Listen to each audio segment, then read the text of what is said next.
કુછ પાયા કુછ ખોયામાં આજે હું પાયલ શાહ. જય શ્રી રામ સાથે જો વાત કરું તો આજે આપણે એક ખેડા જિલ્લાના લવાલ ગામમાં આવેલા છે અને આજે મારી સાથે છે મહિપતસિંહ ચૌહાણ, જે પોતે આ ગામના પૂર્વ સરપંચ રહી ચૂકેલા છે અને અત્યારના હાલમાં એમના વાઈફ અહીંયાના સરપંચ છે. અને આજે જે સંકુલની વાત કરવાની છું એ સંકુલમાં આશરે 1500થી પણ વધારે અનાથ બાળકો, કોઈકના મમ્મી છે, કોઈકના પપ્પા છે અને કોઈકના મમ્મી પપ્પા પણ નથી, એવાને છેલ્લા 3 વર્ષથી બહુ જ સુંદર રીતે અહીંયા રાખવામાં આવે છે. તો આપણે આજે વાત કરીશું મહિપતસિંહ ચૌહાણ સાથે. વેલકમ સર, જય Shri Ram. Thank you Payalben. Sir, તમારું બહુ સાંભળ્યું છે અમે લોકોએ અને આજે ફર્સ્ટ ટાઈમ હું અહીંયા વિઝિટ કરવા આવી છું અને આજે સોને પે સુહાગા જેવું કહી શકાય કે આજે હું આવી અને આજે તમારી બર્થડે પણ છે. તો કેટલા વર્ષ થયા આજે તમારે? 38 કમ્પ્લીટ થઈ ગયા છે. ઓકે. તો સર 38 યર્સ બહુ નાની ઉંમર છે હજુ આપની અને છેલ્લા 3 વર્ષથી તમે આમાં છો. બિલકુલ. તો આવું કેવી રીતે તમને પહેલાં તો એક વિઝન હતું કે તમારે આ કામ કરવું છે? સોશિયલી લાઈફ તો આમ જોવા જઈએ તો મારી લગભગ ઓલમોસ્ટ 6 વર્ષની છે. અચ્છા. અને આના પહેલાં હું કોલકાતાની અંદર નોકરી હતી મારી 2009થી 2016 સુધી. 2016 સુધી ગુજરાતની સાથે કોઈ કનેક્શન મારું હતું નહીં. બટ અહીંયા જ્યારે સરપંચ બન્યા બાદ જે ગામના વિકાસ કર્યા બાદ પછી જે નવા ટાસ્ક મળતા, જ્યાં નવી તકલીફો મળી, એટલે તકલીફોએ ઘણું બધું શીખવાડ્યું અને પછી કંઈક વિચાર્યું કે કંઈક કરવું છે અને કંઈક એવું કરવું છે જ્યાં સુધી દુનિયામાં નથી થયું અને એ લેવલે એ કામને લઈ જવું છે કે આવનારી પેઢીઓને વર્ષો સુધી લોકો આપણા આ કામને યાદ કરે. સો એ પેશન્ટથી આપણે કામ કરીએ છીએ. ઓકે. તો સર, અહીંયા તમે આટલા દીકરા દીકરીઓને રાખો છો, તો આ કેવી રીતે અહીંયા સુધી પહોંચે છે? આ છોકરાઓ કેવી રીતે અહીંયા સુધી આવ્યા? અત્યારે આ જે જનરેશન છે, આ સદીની અંદર સૌથી જે મોટી વસ્તુ છે એ છે સોશિયલ મીડિયા. યસ. અને લગભગ લોકો કહેતા હોય છે કે સોશિયલ મીડિયા બહુ ગંદુ છે, સોશિયલ મીડિયાથી દૂર રહો, સોશિયલ મીડિયાથી તમને નુકસાન જ થશે અને સોશિયલ મીડિયાના રવાડે જે બી ચડ્યો એ પૂરો થઈ ગયો અને એવું જોયું પણ છે. ઓકે. પણ જો એ શક્તિનો તમે જો વ્યવસ્થિત ઉપયોગ કરો તો સોશિયલ મીડિયામાં જે તાકાત છે, જે હું સમજ્યો છું, જે સોશિયલ મીડિયાની શક્તિને જાણીને મેં કામ કર્યું છે, ઓકે. જો આજે જે બી હું સફળ છું, આજે ગુજરાતની અંદર જે બી લોકો ઓળખે છે એ બધું મને સોશિયલ મીડિયા આપ્યું છે, સ્પેશિયલી ફેસબુક અને યુટ્યુબ. અને આજે જે બી તમે કહી રહ્યા છો કે 1000 કરતાં બી વધારે બાળકોને હું પાલવી રહ્યો છું, એ બધી શક્તિ, એ બધી આર્થિક રીતે બી તૈયારી બધી મને મારા સોશિયલ મીડિયાએ આપી છે. સો થેન્ક્સ ફોર સોશિયલ મીડિયા કે આટલી એક જોરદાર એક એવી પ્લેટફોર્મ આપ્યું જેના થકી હું આખા વર્લ્ડની અંદર પહોંચી રહ્યો છું અને એવા લોકો માટે કામ કરી રહ્યો છું જેનું આ દુનિયામાં કોઈ નથી. બહુ સરસ. એટલે સર એવું કહે છે કે જે સોશિયલ મીડિયા છે એ જેટલું આપણે ખતરનાક વિચારીએ છીએ એવું નથી હોતું, એના કરતાં પણ એક સરસ પણ શીખવાડી શકે છે. એ આપણે જીવતો જાગતો દાખલો તમારી સાથેથી અમે જોઈ રહ્યા છે. અને સર, અહીંયા કેટલા વર્ષ સુધીના છોકરા? મારી પાસે 5 વર્ષથી લઈને 21 વર્ષના દીકરા દીકરીઓ છે અને અહીંયા જેને મારી પાસે અત્યારે સ્કૂલ કોલેજીસ નથી. મારું પાછળ એક બિલ્ડિંગ બહુ મોટું બની રહ્યું છે જેને મેં નામ આપ્યું છે ઇન્ડિયાનું સૌથી મોટું મા બાપ વગરના બાળકોનું ઘર આખા ભારતનું, જે 26 કરોડના ખર્ચે પાછળ અંડર કન્સ્ટ્રક્શન છે, જે આપણી પોતાની કોલેજ બની રહી છે, પોતાની સ્કૂલ છે અને આનાથી પણ મોટું 4-5 ગણું મોટું બિલ્ડિંગ જ્યાં 2000 બાળકો આરામથી રહી શકે એવી બિલ્ડિંગ એક તૈયાર થઈ રહી છે. અને એનાથી થોડું આગળ જઈએ તો હમણાં જ મેં એક વૃદ્ધાશ્રમ ક્રિએટ કર્યું છે, જે આવતા મહિને એને ખુલ્લું મૂકવાનો છું. ઓલમોસ્ટ બિલ્ડિંગ તૈયાર છે જ્યાં 200 વૃદ્ધો રહી શકશે, પ્લસ ઉપરના જે બીજા 3 ફ્લોર છે ત્યાં 300 બાળકો બીજા રહી શકશે. સો અત્યારે જે કેપેસિટી કરતાં વધારે જે બાળકો છે એ વધારાના બાળકો ત્યાં બિલ્ડિંગમાં શિફ્ટ થઈ જશે અને ધ્યાન આવતા વર્ષે મારું જે કોલેજ અને સ્કૂલ અને હોસ્ટેલ એ ત્રણેય બધું સાથે શરૂ થશે, એટલે બધો સ્ટાફ બધા બાળકો ત્યાં જતા રહેશે. આ જે બિલ્ડિંગ છે એ LLB અને LLMની અંદર કન્વર્ટ થઈ જશે, એટલે વૃદ્ધાશ્રમ, LLB LLM college, arts and commerce college અને 1થી 12ની સ્કૂલ, આ બધું આપણું પોતાનું થશે. એટલે મહેનત કરી રહ્યા છે અને બીકોઝ ઓફ લોકો અમને મદદ કરે છે. હું નથી કહેતો કે મહિપતસિંહ કરી રહ્યા છે, મહિપતસિંહને સપોર્ટ કરવાવાળા આ દેશની અંદર અને દેશની બહાર પણ લાખો લોકો છે. જ્યારે પણ મને ફંડની જરૂર પડે છે હું 100 રૂપિયાની નાનકડી મદદ માગું છું અને લોકો મને મદદ કરે છે, થઈ જાય છે. એટલે સાંભળવામાં જેટલું આપણને ઇઝી લાગ્યું ને, પણ એટલું અહીંયા જોઈ રહી છું કે આજે અહીંયા આ ગ્રાઉન્ડ ઉપર 6 થી 7 લક્ઝરી બસ ઊભી રહી છે અને જેમાં સરે મને કીધું એ રીતે સવારથી માંડીને સાંજ સુધી જેટલા પણ છોકરા છોકરીઓ આ સ્કૂલની આસપાસ અહીંયા છે એ સ્કૂલમાં સર પોતાના ખર્ચે એ સ્કૂલમાં એ લોકોને મોકલવાનું અને લાવવાનું પણ એક સરસ વ્યવસ્થા પણ એમને કરેલી છે. અને આજે દીકરા દીકરીઓનો પ્રેમ પણ હું જોઈ રહી છું કે એટલું સરસ અંદર ડેકોરેશન કર્યું છે સર માટે, એ પણ હું તમને દેખાડીશ. કારણ કે આજે અનાથ બાળકો છે, પણ કદાચ એવું કહી શકાય કે જે સંસ્કાર એક મા બાપ આપે છે એ કદાચ તમે પણ અહીંયા ફૂલફિલ કર્યું લાગે છે સર. હું એ જ માનું છું, સંસ્કારથી મોટું કશું છે નહીં. આપણે Exactly. એજ્યુકેશન પાછળ તો આપણે અબજો રૂપિયા બગાડીએ છીએ. આપણે ઈચ્છીએ છીએ કે આપણું દીકરી દીકરી હોય તો આપણે વિચારીએ કે સૌથી બેસ્ટ સ્કૂલની અંદર મૂકીએ, જ્યાં સૌથી હાઈ ક્વોલિટીનું એજ્યુકેશન હોય, સારા ટીચર હોય. પણ આપણે એ નથી વિચારતા કે એ સંસ્કાર એને ક્યાં મળશે.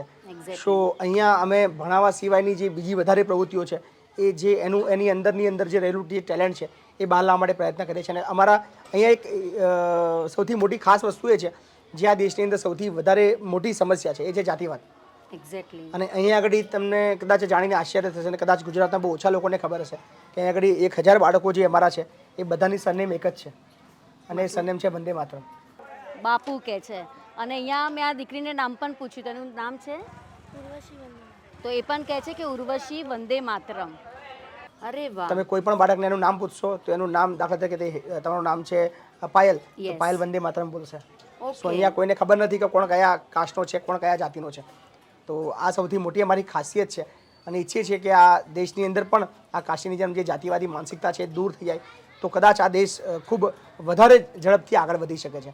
કારણ કે ક્યાંક ને ક્યાંક ઘણી બધી એવા મતલબ ડેવલપમેન્ટની અંદર, વિકાસની અંદર, અથવા કોઈ સારા કામની અંદર આ જાતિવાદી માનસિકતા ખૂબ રોડું બને છે. તો એક્ઝેક્ટલી. મે બી કદાચ અમારો આ પ્રયત્ન છે, અને ઈચ્છીએ કે આવનારા વર્ષોની અંદર આખા ભારતની બધાની એક સરનેમ થઈ જાય વંદે માતરમ. આપણે જોયું છે કે અત્યારના દેશ ઝઘડે છે જે આ સરનેમના હિસાબે. બિલકુલ બિલકુલ. અને આજે બહુ મને સારું લાગ્યું કે 1000-1500 દીકરા દીકરીઓની સરનેમ એક વંદે માતરમ તમે રાખી છે. હેડ્સ ઓફ સર, કે બહુ સરસ એક આ પ્રયાસ છે. અને હું દિલથી બધાને કહું છું કે આવા અનાથ આશ્રમને પણ સરસ રીતે આપણે જે સપોર્ટ કરી રહ્યા છે, એવા દીકરા દીકરીઓને પણ આવો સપોર્ટ મળવો જ જોઈએ. અને સર એકચ્યુઅલી તમે છો તમારા પ્રોફેશનલથી તમે વકીલ છો, તો પછી વકીલ, સરપંચ અને આ સંકુલ મેઇન મારું કામ છે લડવાનું. મતલબ મારા નેચરથી બહુ એગ્રેસિવ છું, અને ગુજરાતની અંદર એક અલગ ઓળખ છે મારી કે લાઈક બહુ ગુસ્સાવાળો માણસ છે, અને એવી રફ ભાષામાં બોલે તો ગુંડા જેવો માણસ છે. મતલબ કોઈને છોડતો નથી, ગમે ત્યાં ગમે તેવું બોલે છે, જ્યાં ગમે ત્યાં ગમે તેવું વર્તન કરે છે. મારી બી ઘણી જગ્યાએ કરે છે, એ લોકો બોલી રહ્યા છે. કદાચ ઘણી જગ્યાએ એ લોકો સાચા પણ છે, પણ એક તકલીફ મારામાં એ છે કે ખોટું સર નથી કરતું.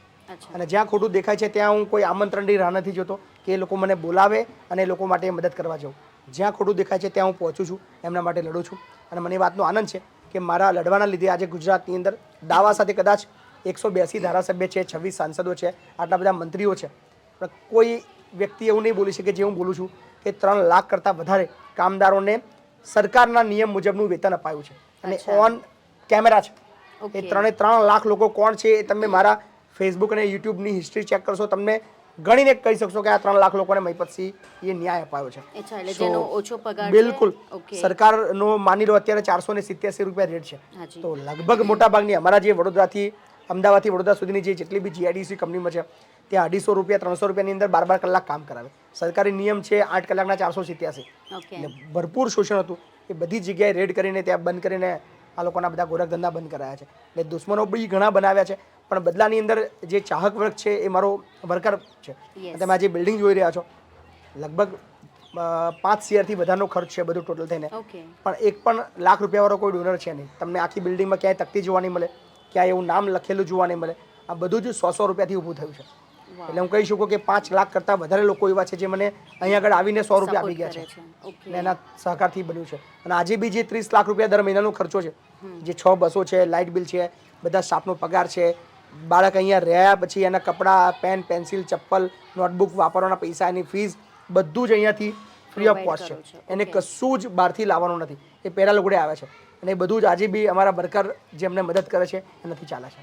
તો સર કોઈ દિવસ એવું લાગ્યું કે અત્યારના જ તમે બોલ્યા કે તમારો સ્વભાવ ગુસ્સાવાળો છે, મારી માટે આમ 1 મિનિટમાં જતા રહો છો, તો કોઈ દિવસ એવું લાગ્યું કે આટલા બધા છોકરાઓની દુઆઓ જ કદાચ કામ લાગી છે? 1,00,000% દાવા સાથે કહી શકું કે આ જે શક્તિ છે જેના થકી વધારે હું નીડર બન્યો છું, અને કદાચ એમના થકી જ વધારે કમાઈ બી રહ્યો છું કે મને આટલું મોટું કામ કરવામાં ખર્ચની અંદર હું પહોંચી વળું છું બીકોઝ ઓફ એ લોકોની દુઆ. અને મે બી કદાચ ભગવાન એમના કિસ્મતનું મને આપી રહ્યો છે.